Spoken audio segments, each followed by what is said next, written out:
নমস্কার বন্ধুরা, সবাই কেমন আছো? আশা করি সবাই ভালো আছো। আমার চ্যানেলে আসার জন্য সবাইকে ওয়েলকাম জানাচ্ছি। দেখো বন্ধুরা, আজকে তোমাদের কাছে একটা ছোট্ট মিনি ব্লগ নিয়ে চলে এলাম। আজকে আমরা ইসায় বেড়াতে যাচ্ছি। দুপুরবেলা খাওয়া দাওয়া করে সবাই মিলে রেডি হয়ে এই যে বেরিয়ে পড়লাম। ইসার দিকে রওনা হতে আমাদের বাড়ি থেকে প্রায় 1 ঘন্টা দূরত্বে গাড়িতে লাগে। এই যে ইসার গেটের কাছে চলে এলাম আমরা সবাই। এই গেট থেকে আরও 10 মিনিট লাগবে।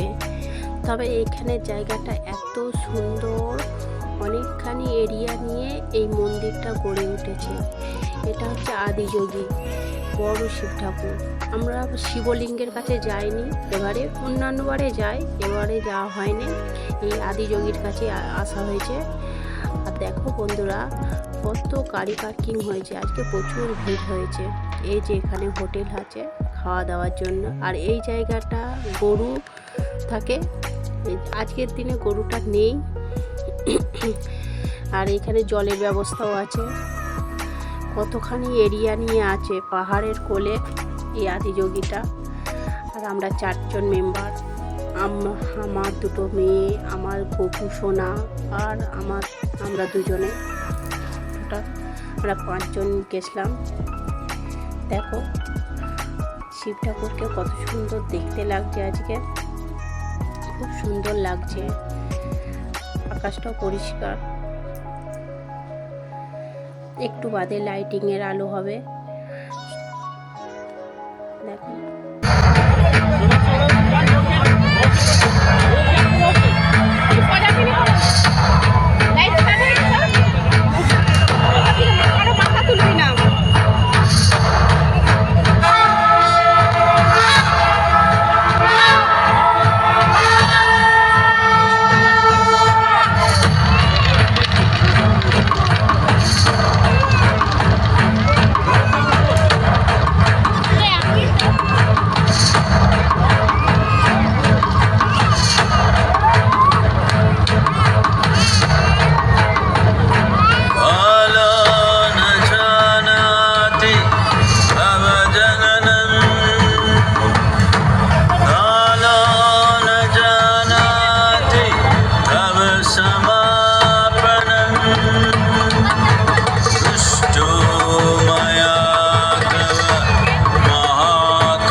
over 15,000 years ago, a being appeared in the upper region.